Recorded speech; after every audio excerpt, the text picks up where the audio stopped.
Ele é advogado e professor, coordenador dos cursos de Direito Eletrônico da Escola de Magistratura do Estado do Rio de Janeiro, também diretor de inovações e ensino da Smart 3, com o tema Uma análise de lei geral da proteção de dados.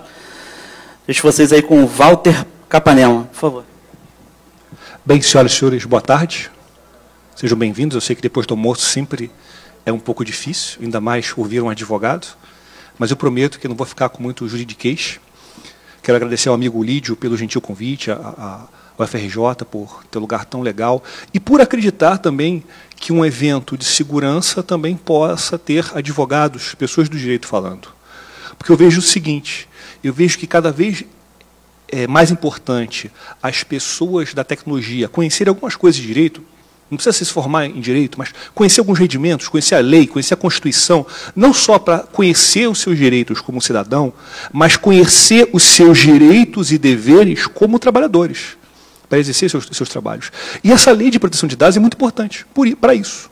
E é claro também, a gente do direito precisa cada vez mais conhecer tecnologia. Hoje em dia, um advogado que queira sobreviver no mundo, ele precisa saber o que é um log, o que é um servidor, o que é um IP. Para vocês da tecnologia, isso é a coisa mais óbvia do mundo. Mas para a gente do direito, é um novo mundo que é importante que nós começamos a nos aproximar e buscar falarmos a mesma linguagem e o mesmo protocolo de comunicação. O meu objetivo aqui para vocês é fazer um panorama dessa lei de proteção de dados. Eu vou procurar fazer uma análise com o menos juridiquês possível, porque é cansativo. Eu quero mostrar para vocês uma análise assim, uma apresentação da lei. Eu acho que o colega das 11 horas falou da lei, não falou? Mas eu vou fazer uma outra abordagem. A abordagem é o seguinte, a minha abordagem veja o seguinte, veja que o direito, a legislação, ela sempre está atrasada em relação dos fatos. Primeiro, você tem um problema na sociedade. Problema grande. Aí, a sociedade pressiona, chega um deputado, um senador, transforma num projeto de lei. Esse projeto de lei ele acaba sendo tramitado, ele é votado e aprovado. Nisso você leva muitos anos. Dependendo do assunto, no caso, por exemplo, do cybercrimes. Cybercrimes tem aí desde que você inventou o computador. A lei de cybercrimes, né, a lei Carolina Dickmann, que acho que vocês já viram a lei, ou as fotos? Os dois. Então, obrigado pela sinceridade. Então, veja bem, essa lei, essa discussão toda, levou rapidinho, foi 6 meses. Mas as questões de cybercrimes, algumas leis, levaram 10 anos para aprovar. E quando você já aprovou, já está desatualizada. Ou seja, o direito ele sempre fica atrasado em relação aos fatos. E hoje em dia o mundo muda muito. Há 15 anos atrás, a rede social era Orkut. A gente mandava scraps e tal. Não sei se você se lembra dessa época. Até antes, né? Vlogão, né? Bons tempos, Fotolog, né? Que os brasileiros estragaram o Fotolog, né? Brasileiro, onde tem alguma coisa, o brasileiro estraga. Né? É um orgulho de ser brasileiro. Mas aí, então o que acontece? A gente começa a perceber que é necessário que o legislador ele seja mais rápido possível. Ele não pode dar um espaço muito grande. E até porque, é o seguinte, começando aqui a minha palestra, eu queria falar para vocês o seguinte, no direito, normalmente, nós nunca nos preocupamos muito com a privacidade ou a intimidade. Nunca foi uma preocupação muito grande, desde a época do Código de Hammurabi, lá. A preocupação do direito, no início do tempo, você fica muito com a família, com a moralidade. Isso no nosso Código Civil antigo, de 1916, também tinha isso. O máximo que você tinha de preocupação com a privacidade era o espaço que uma janela e um muro poderia ter para a casa do vizinho, para você não olhar a casa do vizinho. O Código Civil de 2002, 2003, ele também não tem muita preocupação com isso. O que acontece é o seguinte, a internet, ela potencializou a nossa preocupação com a privacidade e com a intimidade. Porque nós utilizamos hoje em dia o nosso celular para tudo. Você não guarda os seus segredos numa gaveta debaixo da sua cama. Você guarda os seus segredos nesse aparelhinho aqui.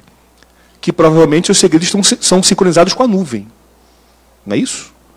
E aí você vê, todo mundo, de certa forma, tem uma potencialidade de acesso ao seu conteúdo. Por isso, nós começamos a ter uma preocupação com leis que se preocupam com as redes sociais, com a tecnologia. Porque a tecnologia, não tem como você fugir disso. Ah, eu detesto a internet. É uma coisa do que alguém fala hoje em dia, que eu detesto usar luz, eletricidade. Porque a internet hoje em dia é algo que faz parte de forma intrinsecamente das nossas vidas, e não tem como você fugir disso. Eu acho que outra coisa também importante é que a questão da privacidade, da intimidade, da proteção, ela ficou muito mais evidente com as revelações do Snowden. Você viu quanto a nossa vida ela é espionada pelo governo americano. Agora, recentemente, né, acho que foi ontem, se descobriu que havia um chip espião da China, não é isso? Um chip espião da China em computadores americanos, nos Estados Unidos. Então, o que a gente percebe é o seguinte, que quanto mais nós colocamos a nossa vida na internet, e as empresas também estão fazendo isso, mais nós estamos expostos. Só que o grande problema é o seguinte, nós não sabemos quais os nossos dados estão na internet. Você não tem mais controle. Isso é uma questão muito, muito importante. E aí, em relação do Snowden, né, a gente teve aí esse caso do Cambridge Analytica, né, que é um caso muito interessante, porque por meio de um aplicativo se conseguiu ter acesso aos dados dos usuários e dos seus amigos, e com isso montar perfis de cada usuário e direcionar a propaganda eleitoral com base no seu perfil. Então, se você é alguém cristão, eu vou direcionar, eu vou criar uma propaganda com conteúdo cristão para você. Se você é ateu e é a favor do aborto, eu vou criar uma publicidade, uma propaganda para você. Então você passa a ter a segmentação da propaganda eleitoral.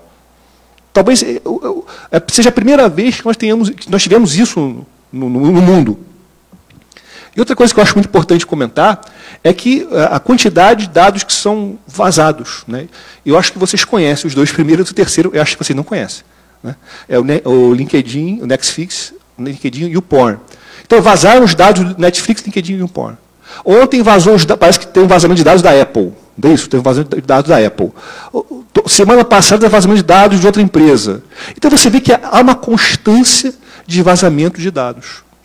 E o que acontece é o seguinte, não são as empresas que vêm nos avisar, olha, houve vazamento de dados, se cuida aí, muda a sua senha, não. Nós vamos saber, nós viemos a tomar conhecimento pela imprensa. Mas as empresas não teriam a responsabilidade de cuidar da gente, fazer um aviso, ter um procedimento interno para cuidar disso, ter um procedimento externo para conversar com o seu consumidor. Outra coisa que também eu acho muito importante comentar é que, e eu ressalto, que nós estamos cada vez mais vulneráveis. Como eu falei para vocês, vocês não sabem qual é o conteúdo dos arquivos, qual é o conteúdo dos seus dados que são colhidos. Você baixa um aplicativo para letra de música, mas esse aplicativo pede para ter acesso às fotos da sua câmera. O aplicativo do aeroporto Santos Dumont, de Wi-Fi, ele pede acesso às suas fotos. Mas para que o aplicativo vai querer acesso às suas fotos? Se você for feio, não vai ter acesso ao Wi-Fi. Qual a relevância, qual a correlação entre o serviço prestado e as informações que ele quer coletar de você?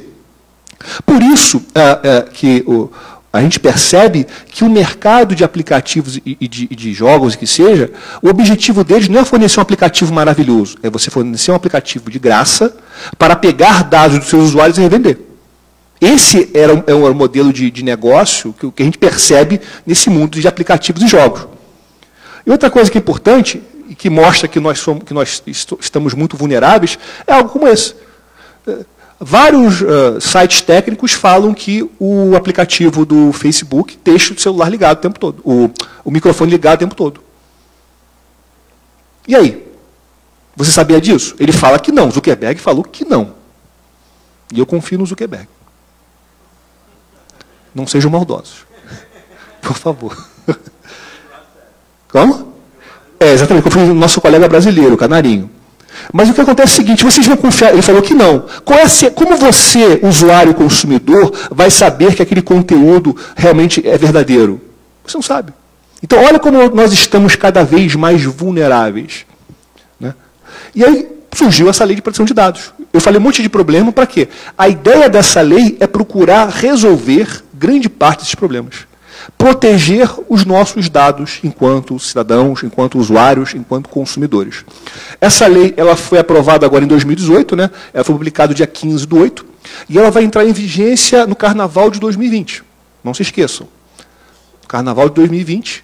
Mas por que esse tempo tão grande? Quando ela entra em vigência, ela passa a valer. É como se ela, no ponto de vista do direito, ela não tivesse sido lançada no mercado. No ponto de tecnologia, ela não foi lançada ainda, ela está em beta, fazendo assim uma análise, tentando fazer uma analogia. Ela não tem ainda aplicação jurídica agora. Ela só vai ter aplicação jurídica em 2020. Por que isso? Para que as empresas elas possam ter tempo para se adequar aos seus ditames, às suas regras. Ok? Dito isso, eu quero falar com vocês agora, né, que ela busca fazer o tratamento dos dados pessoais não só do ponto de vista online, do offline. A experiência, veja a experiência de ir na farmácia. A experiência de você ir na farmácia é uma das coisas mais desagradáveis do mundo. Não só porque ir na farmácia você não vai por felicidade, mas porque eles pedem seus dados para tudo. Você vai comprar, sei lá, uma pasta de dente. A moça do caixa fala, olha, se você comprar 5, você tem desconto. Aí você fala, eu não quero. Você quer CPF? Mas para que você quer ser meu CPF? Porque com base no seu CPF, você começa a levantar os seus dados, as suas compras. Você monta o seu perfil. Então, essa lei de proteção de dados, meus amigos, ela não busca proteger apenas os nossos dados no mundo digital, mas também os nossos dados no mundo offline. E aí que mostra a importância dessa lei. Outra coisa que eu acho importante, né, é que ela busca, ao preservar a privacidade e a intimidade, garantir a nossa liberdade. Porque será que a gente seria livre se soubéssemos que nós temos uma câmera o tempo todo atrás da gente, no quarto, no banheiro, na cozinha, na sala? Sem privacidade e intimidade não há liberdade. E essa lei busca proteger esses valores tão importantes. Eu quero fazer com vocês um panorama sobre essa lei. Fazer uma análise assim, sem entrar em muitos pormenores, mas, em primeiro lugar, que essa lei, um dos seus principais fundamentos é o princípio da autodeterminação informativa. Isso quer dizer o seguinte, isso quer dizer que os dados são seus e você faz o que você quiser com eles. Os dados são seus. Você faz o que você quiser com eles. Você pode autorizar que ele seja captado, você pode autorizar que ele seja modificado, você pode requerer que o seu dado seja atualizado, você pode requerer a exclusão dos seus dados. Então, te dá aí um poder de proteger e de reivindicar os seus dados. Isso é muito importante. E essa lei, meus amigos, ela tem outra questão importante, que ela busca proteger as pessoas. Ela não busca proteger as empresas. Né? O foco da proteção aqui, é claro que se você está com a sua empresa de acordo com a lei, sua empresa está protegida. Mas o objetivo aqui é proteger os dados das pessoas. Os seus dados enquanto consumidor, usuário, ou que seja. E aí outra coisa que é muito importante é que é uma lei que ela aborda o tratamento dos dados pessoais. O tratamento são todas aquelas operações que ocorrem com seus dados. A coleta, a transmissão, a análise, o compartilhamento. Agora eu pergunto para vocês conseguem visualizar isso? Vocês não conseguem. E isso mostra, de certa forma, que a gente vive numa sociedade cada vez mais de caixa preta. Porque quando você envia uma foto pelo Facebook, pelo WhatsApp, o WhatsApp diz para você, as suas conversas estão criptografadas. Mas você tem certeza que suas conversas estão criptografadas? Mas eu acredito no cadeadinho. Vocês confiam no cadeadinho? Ele mostrou um cadeadinho ali, caramba. Ele mostrou cadeado, eu confio. Ninguém jamais emitiu um cadeadinho. Então o que acontece? Você acaba tendo que ter uma expectativa de confiança.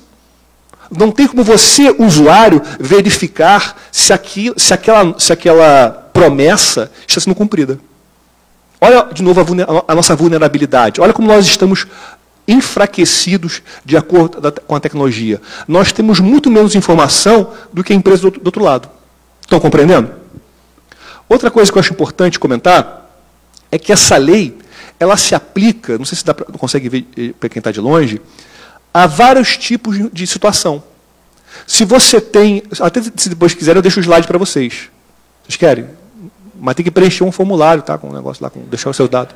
Estou brincando, gente, estou brincando. Pegadinha do professor, do advogado.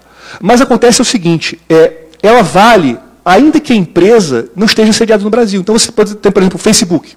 Facebook, ele nunca vai colocar os servidores dele no Brasil. Mas por ele estar prestando um serviço para usuários brasileiros, mesmo que os servidores estejam nos Estados Unidos, ele precisa respeitar a lei brasileira. Isso que é importante. Então, o que acontece?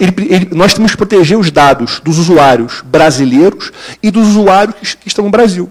Então, uma coisa que a empresa tem que levar em consideração é o seguinte: quando você vai verificar alguém se cadastrando no seu site, você vê, opa, esse IP é brasileiro. Esse IP brasileiro, eu vou ter que exibir para ele um termo de serviço, né, um contrato de acordo com as leis brasileiras, e vou armazenar os dados dele de acordo com a legislação brasileira. Então, quer dizer, já é uma preocupação que as empresas precisam ter. Isso é muito importante. Então, indivíduos localizados no Brasil, prestação de serviços brasileiros, dados coletados no Brasil. Então, se você tem uma pessoa que está passando pelo Brasil, se ela está passando pelo Brasil, ela está no Brasil. Então, você vai aplicar a lei brasileira de proteção de dados a ela. Ou seja, não é uma lei que vale apenas para brasileiros, é uma lei que vale para todos que estejam no Brasil. E o grande desafio é você verificar quem está no Brasil. Porque pelo que eu já pesquisei aqui, parte dos IPs brasileiros são compartilhados com a Argentina. Então, o que acontece? Às vezes a pessoa está na Argentina com o IP brasileiro. Qual é a solução para isso? Você vai ter que colocar uma caixinha. Fulano, você está no Brasil ou em outro país? Se você estiver no Brasil, clique aqui, para você. Tal. Isso acontece muito com a legislação europeia. Existe uma norma de proteção de dados muito correlata, e que até foi inspiração para essa lei, a norma de proteção de dados da União Europeia, que ela, quando você entra num site europeu, ela fala, você é um cidadão da União Europeia? Clique aqui e tal. E aí o contrato continua. Então, há uma preocupação, veja bem, de você adaptar sites e serviços à legislação. Ou seja, o pessoal do direito está metido na sua vida. Péssimo, né? Então, o que eu acho importante também falar é que essa lei ela não se aplica para quando o objetivo dessa coleta for artístico, jornalístico, acadêmico, para a segurança de Estado. Quando o governo fizer o tipo de coleta, ele não vai aplicar essa lei, mas há uma lei posterior, uma lei a ser criada, para fins, como eu falei para vocês, não econômicos, de pessoas de fora do Brasil, ou que não estejam no Brasil. Então, você vai aplicar, portanto, vai procurar restringir em situações mais voltadas à atividade econômica. E aí, está muito chato, gente? Estou desanimando vocês? Está tudo bem? Porque eu achei vocês meio tensos. E aí, basicamente, aqui na lei, a gente tem 3 tipos de dados. Eu tenho os dados pessoais sensíveis, e os dados anonimizados. A lei, em relação aos dados pessoais, ela não diz muito bem o que é. Até ela se inspira na legislação europeia, ela diz que dados pessoais são as informações relacionadas à pessoa natural, à pessoa física, né? Identificada ou identificável. Você poderia me dar um exemplo de um dado pessoal? Seu CPF, outro. O RG, seu nome, seu endereço, seu e-mail pessoal, ou até mesmo seu e-mail profissional. O que mais? Ou a sua pessoa. O número IP poderia ser?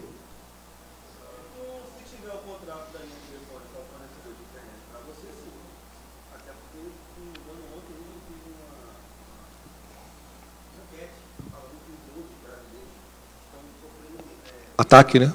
Sim. Eu ouvi falar isso também. Sabe qual é o problema? É porque se entende também que o número IP ele também seria um número, um dado pessoal. Só que acontece o seguinte, a gente só pode pensar o IP como dado pessoal quando você pensa nessa figura de um IP por pessoa. Mas a gente vive num mundo maravilhoso de IP nateado, onde você tem, às vezes, um IP para 4.000 pessoas.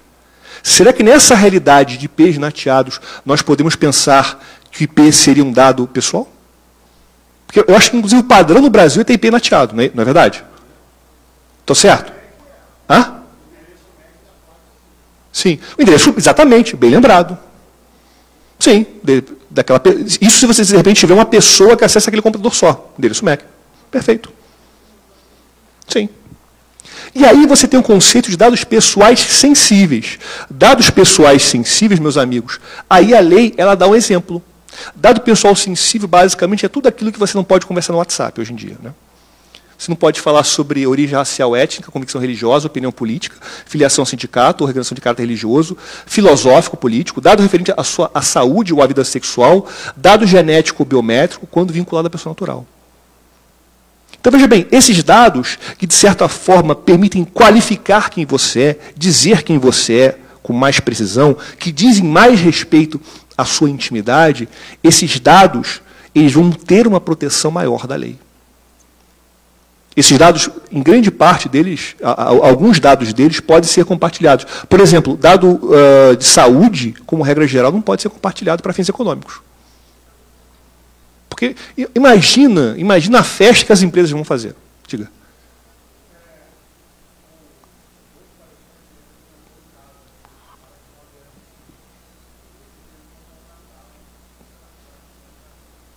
Sim.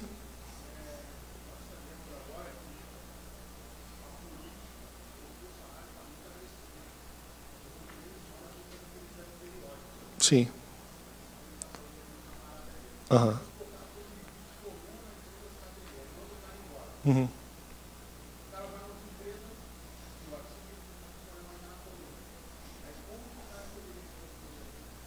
A questão também é o seguinte, se a empresa poderia ter acesso a esses dados, a pergunta, de repente, para quem está vendo pela internet, o empregado ele fez um exame de saúde, a empresa teve acesso a esse exame, ou foi feito na empresa, né? Foi feito na empresa? Sim. Sim, aí a questão é a seguinte, a empresa poderia repassar essas informações? Não, claro que não. A empresa não poderia. O que o empregado poderia fazer se a empresa repassasse? Ele poderia processar a empresa. Ele poderia pedir até danos morais. Se ele sofreu algum dano patrimonial, ele pode pedir um dano patrimonial. E eu entendo, inclusive, que seria na justiça do trabalho, porque foi uma controvérsia decorrente da relação de trabalho. Então, ele poderia fazer essa ação na justiça do trabalho. Agora, ele vai ter que provar. Ele vai ter que provar. Mas só voltando um pouquinho para aquele outro slide no anterior, só para eu... Isso. O anterior. Isso. Antes Isso. no âmbito de exclusão. Sim. Para tratamento de segurança do Estado. Sim.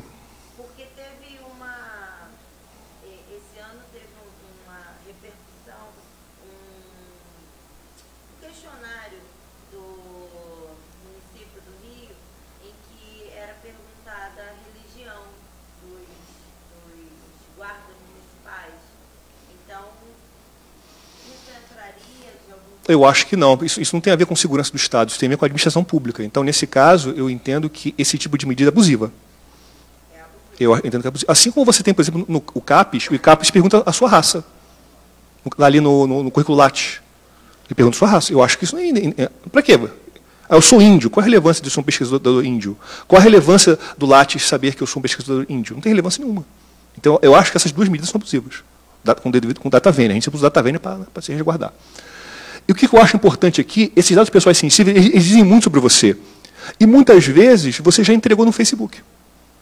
Quanto sobre isso você já não disse na sua vida para o Facebook? Ou numa rede social? A sua inclinação política? O seu perfil sexual? Com as pessoas que você fala e manda fotos mais, né?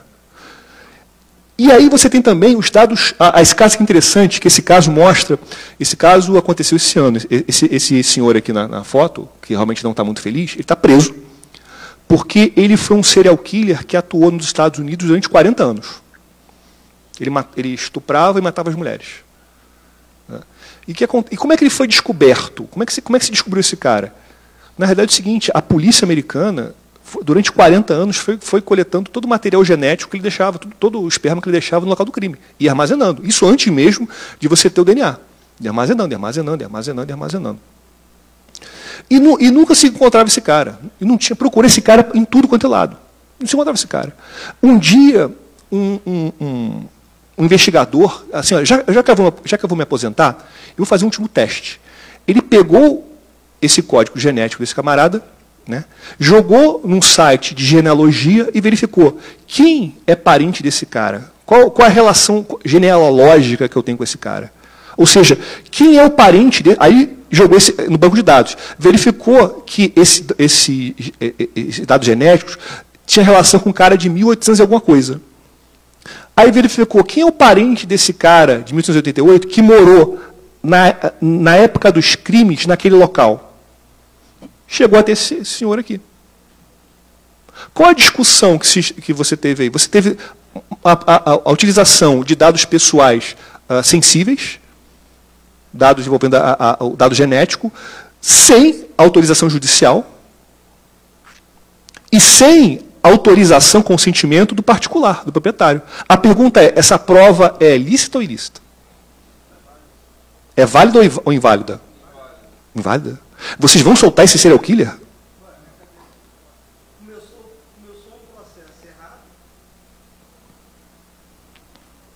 Agora, olha o que curioso. Esses dados são em fontes abertas. Esses dados são fontes abertas. Não foi o dado, agora o que é interessante, não foi o dado dele que foi coletado, foi o dado de um antepassado dele que já morreu. Como? Sim, eu fiz a polícia fez o cruzamento. Olha como é que é complicado isso. A polícia ela fez um cruzamento. Ela verificou o seguinte, quem é o parente desse cara, quem é o descendente desse cara que mora nessa época aqui. Olha a complicação, olha como a questão da proteção de dados vai ter repercussão, inclusive na seara criminal. Sim. E chegou até aqui. E detalhe, ele não precisou invadir ninguém, ele não teve que ter acesso a dados que precisavam de ter ordem judicial, é dados abertos. E aí vem outra coisa importante. O quanto a investigação em dados abertos não vai ser importante para o mundo. Esse aqui é um caso. Esse cara está preso. E detalhe, embora já tenham algumas discussões doutrinárias da validade ou não da prisão dele, o cara está preso, está sendo julgado. Juridicamente, judicialmente falando, não teve discussão. Foi válido. Mas realmente alguns especialistas que estão discutindo a validade dessa prova.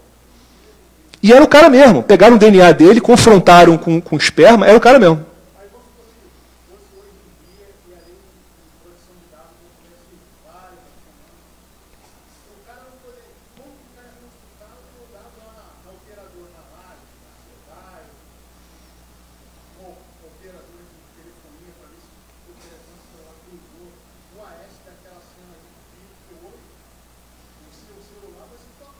Sim.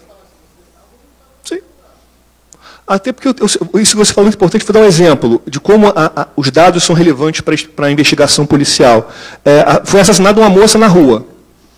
Primeira coisa que a polícia tem que fazer é verificar a câmera. Segunda coisa, requisitar judicialmente para descobrir quais foram os IPs, quais foram os celulares que passaram pelaquela hora na hora do assalto, na hora do assassinato.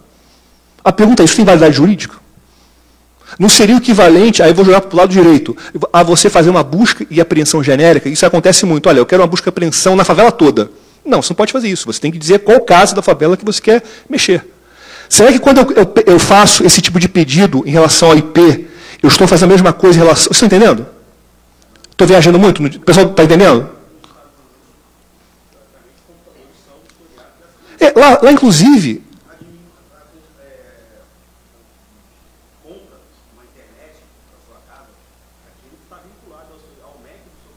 Sim.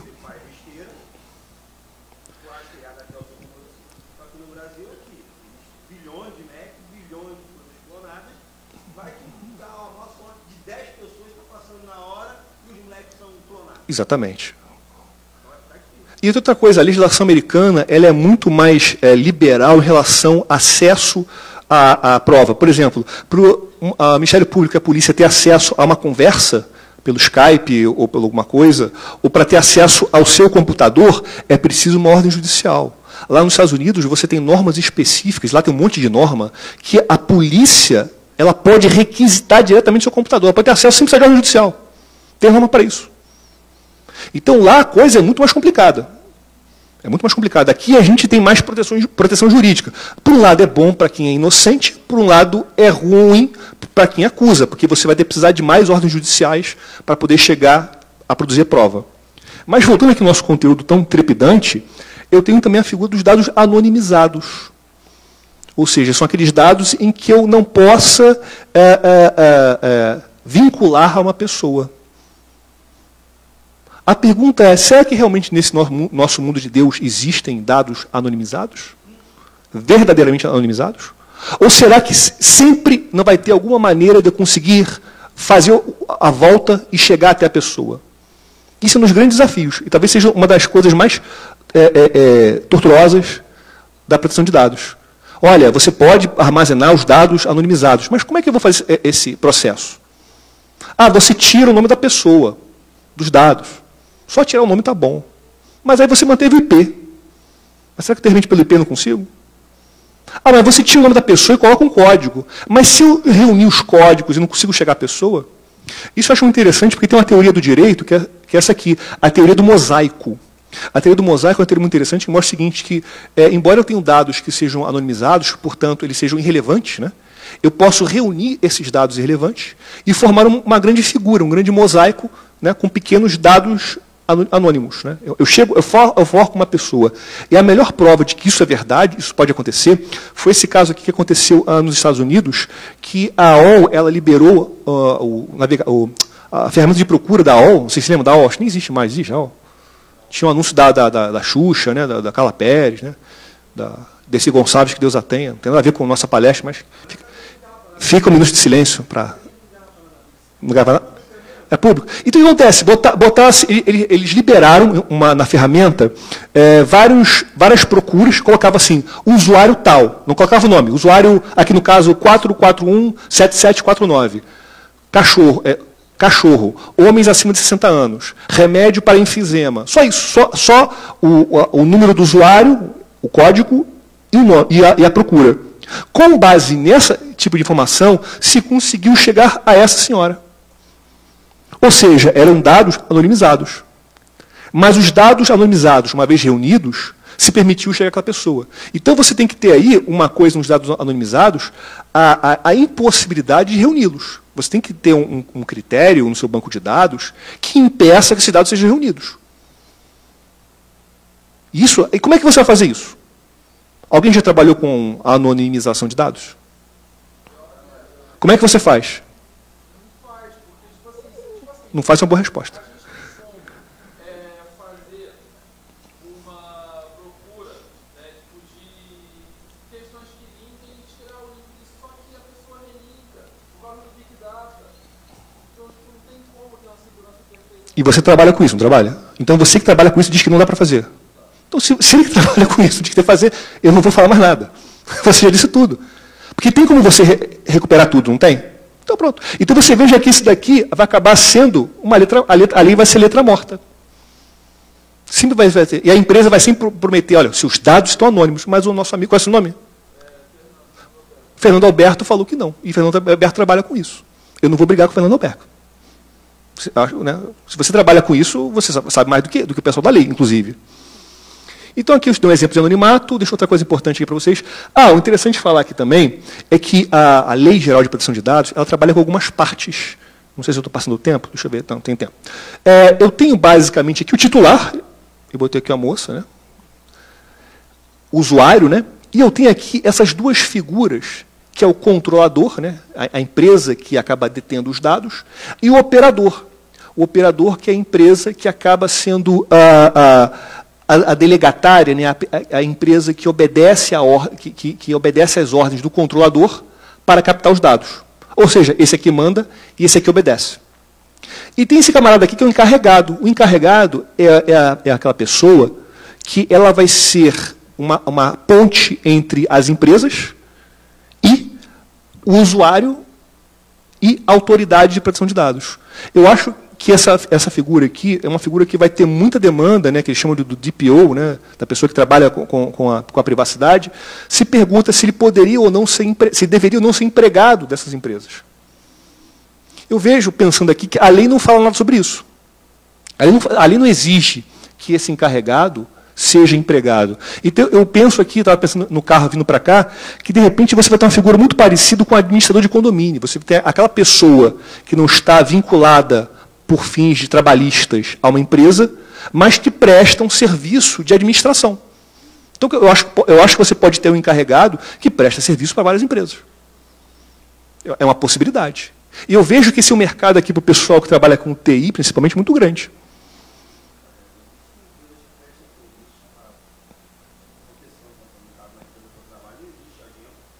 Sim. Mas você precisa ter, vai ter alguém lá que faça isso? Denúncia, gente. O gerente uma vez por semana. Qual é o nome dele? Vamos denunciar aqui, vamos denunciar.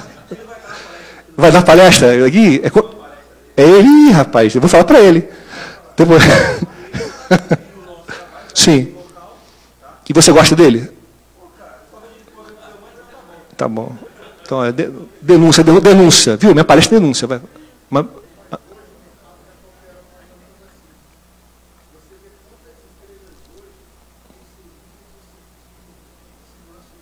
É verdade.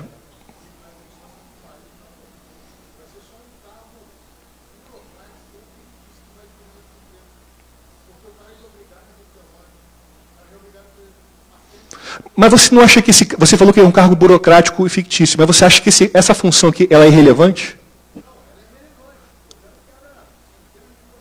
Uhum.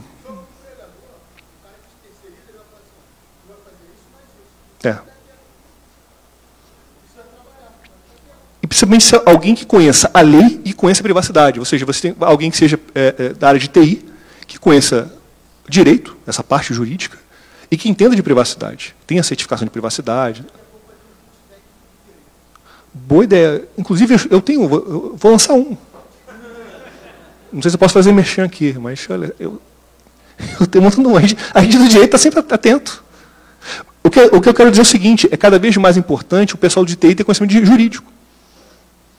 Você não precisa decorar todos os artigos da Constituição, mas é bom você ter ideia de alguma Constituição, do Código Civil, do Código Penal, saber o que é uma invasão, saber como combater a invasão, saber o que o juiz pode requisitar de você, o que o promotor pode chegar lá e pedir. Então, isso é importante que você tenha essa ideia, esse conhecimento, não só como trabalhador, mas também como cidadão. O que pode exigir de você e o que você pode exigir da sociedade.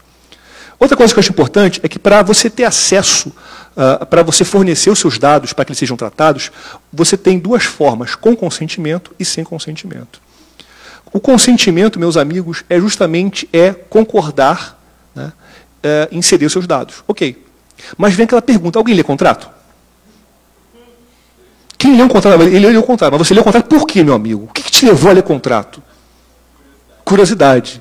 A gente só lê o contrato quando a gente está preso no elevador. Você foi vendedor do quê? Então você leu, né?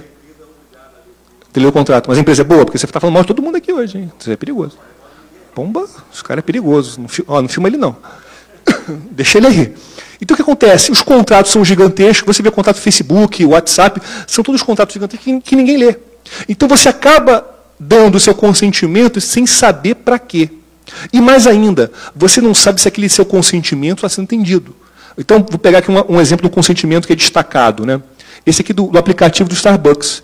Ele pede sua identidade, seus contatos, localização, fotos. Caramba, eu vou usar esse aplicativo para comprar café. Para que eu vou ter acesso às minhas fotos? Wi-Fi, inclusive o ID do dispositivo. Para que tudo isso? Mas eu vou clicar. E detalhe, você não pode negociar, é tudo ou nada. Se você não concordar com nada disso, você vai lá e... Às vezes um aplicativo ou outro permite que você negocie. Não, esse aqui eu não vou dar acesso, para esse aqui eu vou dar. Alguns aplicativos permitem você negociar. Mas acontece o seguinte, de que adianta você falar em consentimento, em cláusulas destacadas, se ninguém lê contrato? Na prática, no nosso Brasil Canarinho, o que acontece? A gente assina um serviço sem ler, se dá problema, a gente fala com o advogado. O advogado vai ler o contrato e vai discutir na justiça. É isso que acontece. As pessoas não vão ler contrato, só ele por curiosidade. E eu porque não tenho o que fazer. Outra coisa que é importante é o tratamento dos dados das crianças e adolescentes. Eu acho muito importante isso, porque a gente verifica que os pais, cada vez mais cedo, estão deixando os seus filhos ter acesso a celulares, né, e a tablet. Tanto que você já tem a criança viciada em galinha pintadinha, não tem isso? A criança que entra no voo, né, você vê, se o celular do pai está com a bateria arriada, a criança começa a chorar o voo todo. Então eu já ando com o meu celular com a galinha pintadinha para emprestar para o pai. Então o que acontece? Você já cria uma cultura desde cedo de você ter crianças e adolescentes mexendo no celular e assinando contratos. Né?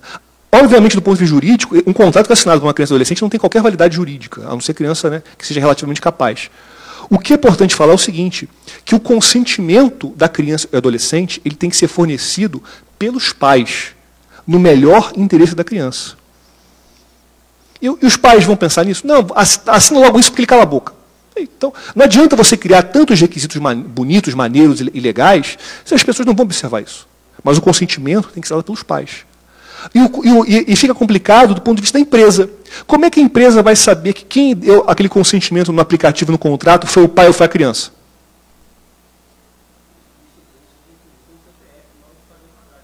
Mas a criança, hoje em dia, procura o CPF na internet. Ainda mais o brasileiro. O brasileiro já gosta de desobedecer a lei. Não é verdade? O brasileirinho gosta de desobedecer a lei. Já está no DNA dele. Não dá isso? Eu vou procurar para o CPF, eu pego o CPF de alguém. Está lá no CPF, lá no aplicativo de alguém. O gerador de CPF. Eu estou falando em tese, não estou dando dicas, né? nem estou dizendo de site que tem isso. Né? Depois você sai daqui preso.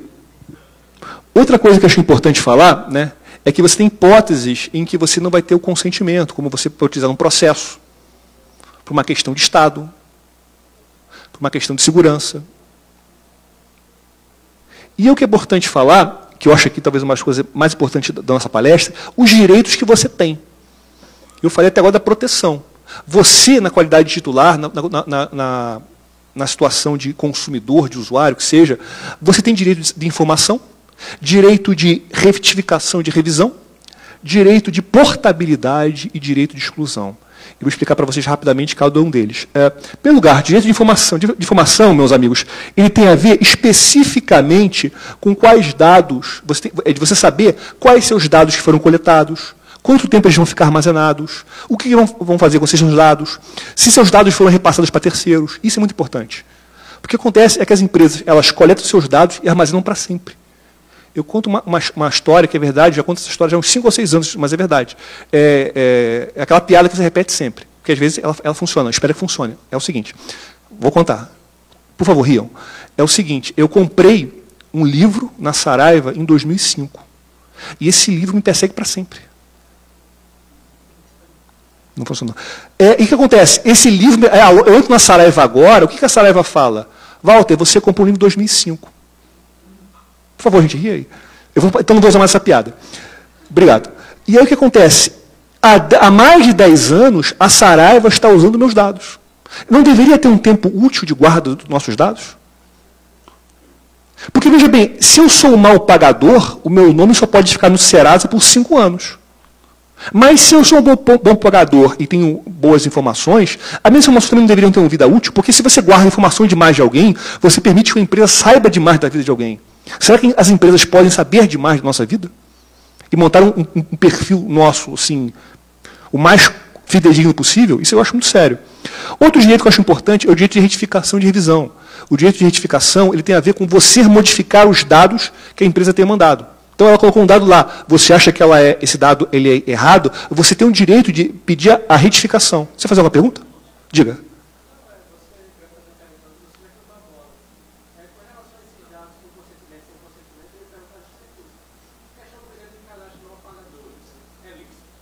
Não, precisa de consentimento. Não, do pagadores não precisa de consentimento. Você vai ser avisado que foi incluído. Há um aviso posterior. O seu dado é enviado pela empresa e você só é avisado posteriormente que você entrou no cadastro.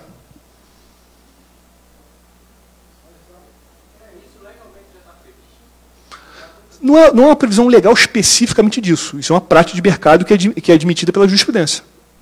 Já é admitido, já é protegido.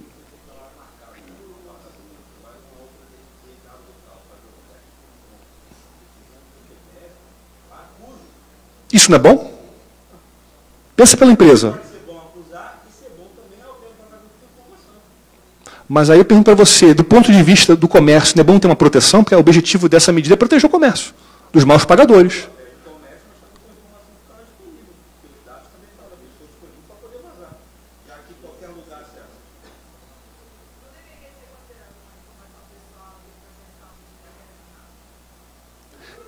Sem menos, aí meu Deus do céu.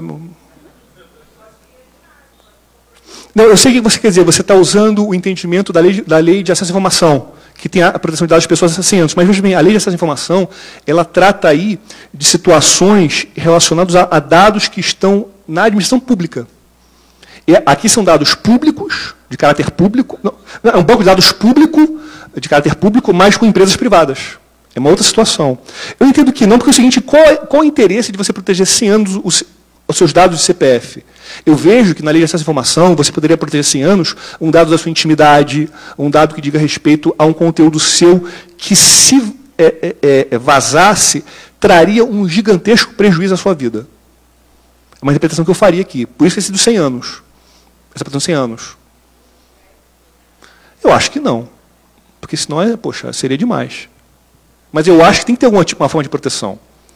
Olha que interessante. Cada vez mais a nossa proteção, os nossos dados são analisados por robôs, por algoritmos. Só que você, muitas vezes, não tem acesso aos critérios desse algoritmo. Como é que ele negou meu crédito? Mas o meu algoritmo negou crédito com quais critérios? Diga.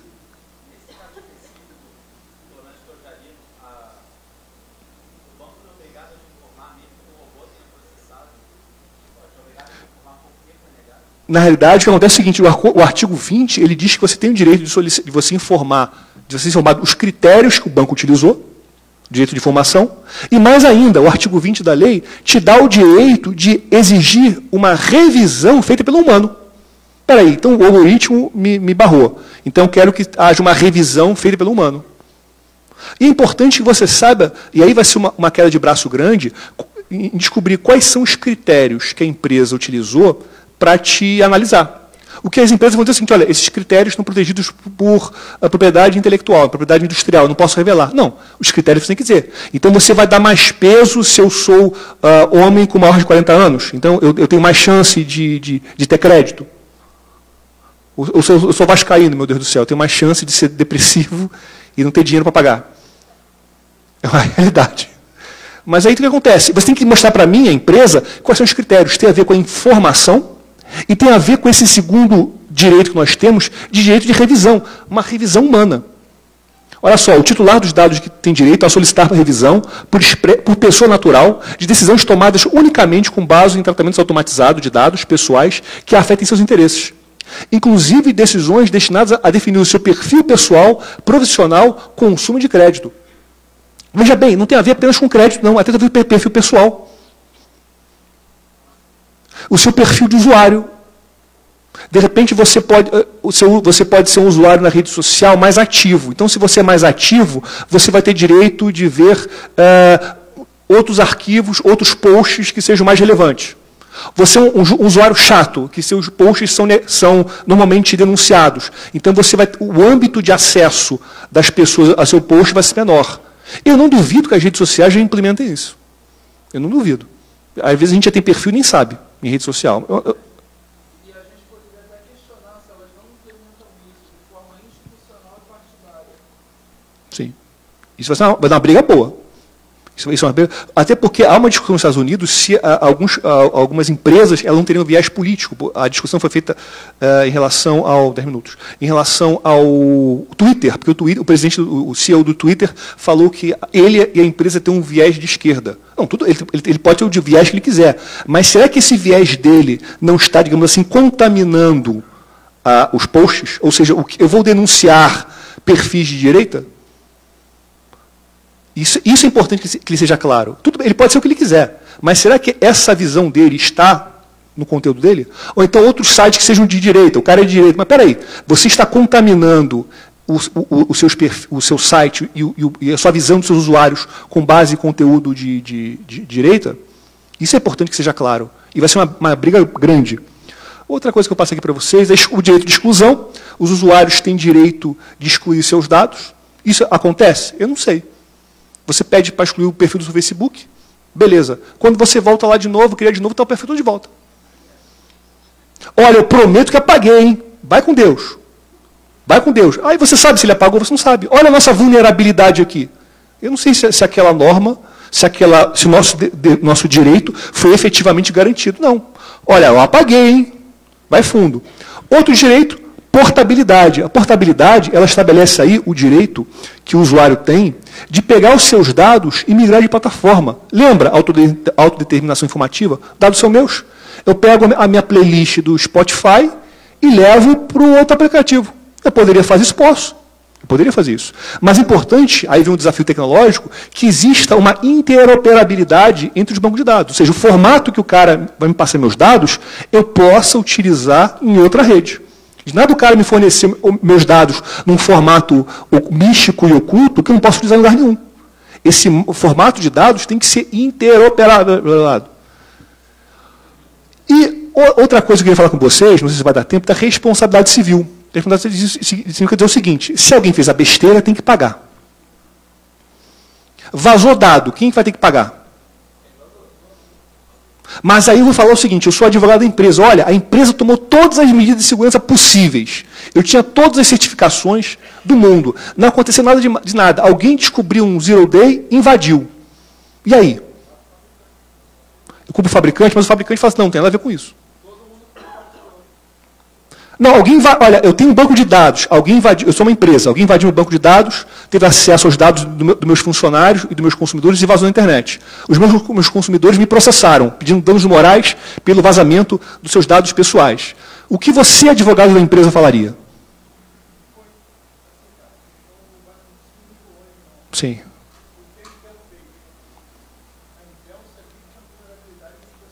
Uhum. Sim. Nossa, aqui. Eu estou indo para o final.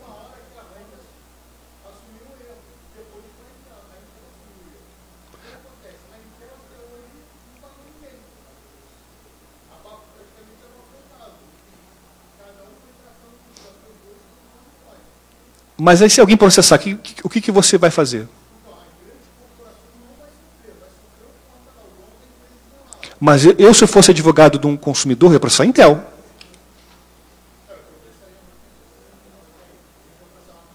Não, mas tem Intel aqui no Brasil. Não, obrigado, vou deixar meu cartão com você. Então, olha, eu não estou usando a palestra para ganhar cliente. O que eu quero dizer é o seguinte, é que as empresas e os advogados vão ter que começar a estratégia, porque eu vejo muito bem o seguinte, uma questão jurídica que eu acho muito relevante. A obrigação de segurança é uma obrigação de meio ou de resultado? Vou explicar. Se você me contrata, vou dar um exemplo de livro de direito civil de 1920, mas que é verdade. Você me contrata para pintar a sua parede, a sua casa. Eu tenho que atingir esse resultado. Eu tenho que pintar a sua parede toda, a sua casa toda. Agora, se você me contrata como médico para curar uma doença sua, eu sou obrigado a curar a sua doença? Não. Eu sou obrigado a empreender todos os esforços e não agir com culpa ou dolo para que você possa ter as melhores condições de ser curado. Aí eu pergunto, a obrigação de segurança, ela é de meio ou de resultado? De meio. Por quê? Ela é de meio porque a empresa ela tem a responsabilidade de tratar dos seus dados para que você não caia nas mãos erradas, para que esse dado não caia. Eu diria mais ainda, eu diria que é tecnicamente impossível você garantir a certeza de manter 100% a segurança de alguma coisa. Eu posso garantir a 100%. Eu vou pintar essa parede. Eu consigo pintar essa parede. Não parece, mas eu consigo. Mas eu posso, como empresa, garantir que o seu site não vai ser invadido? É impossível. É impossível. Então, por isso que a obrigação de segurança é uma obrigação de meio. Sendo a obrigação de segurança uma obrigação de meio, aí eu começo a discutir. Será que eu posso responsabilizar a empresa quando houve um vazamento, mas ela tomou todas as medidas de segurança cabíveis? Olha que complicação. Isso vai dar uma confusão gigantesca no judiciário. Mas já para o final, para não atrapalhar o próximo palestrante, eu queria já, na parte final, para não terminar em tristeza, né, porque essa é meio depressivo, eu queria falar com você o seguinte, o futuro, a gente começa a ver que vai ter a necessidade de a gente adequar o mundo do direito e da tecnologia. Preocupação com a segurança, com sigilo, você ter trabalho também, inclusive, com as boas práticas. Você não vai ter, eu espero que vocês não ajam assim, olha, escolha a senha, mas não reutilize a sua senha do banco, porque nós não tomamos muito cuidado com a segurança. Eu acho que o foi sincero. Olha aqui, foi sincero. Outra coisa importante aqui, as boas práticas, a governança. Você tem normas internas de cuidado de privacidade. Você treinar os seus empregados. De nada adianta você comprar aplicativos maravilhosos, fazer palestras lindas, todo mundo ri na empresa, se você não implanta uma política de segurança na empresa. Todo mundo ri na palestra, acha a palestra o máximo, mas ninguém utiliza aquilo. Todo mundo usa aquela mesma senha, reutiliza a senha do Netflix, aí vaza a senha do Netflix, aí quem vai invadir vai utilizar a senha que você usou no Netflix. Outra coisa importante aqui, para terminar, eu queria terminar aqui para vocês, viu? Estou terminando no tempo, não estou terminando no tempo, viu? No tempo, eu queria terminar com esse debate dessa deputada democrata com o Mark Zuckerberg. Ela perguntou assim para ele, você está disposto a mudar seu modelo de negócios para proteger a privacidade dos usuários? Você viu naquele famoso debate que ele teve lá no Congresso, depois? Olha o que ele respondeu. Não sei o que isso quer dizer.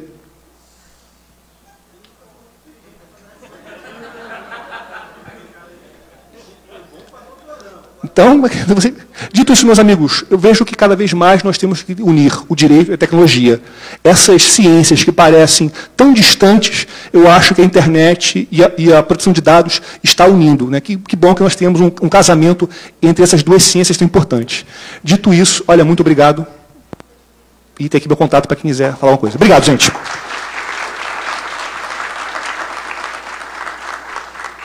E leia o contrato.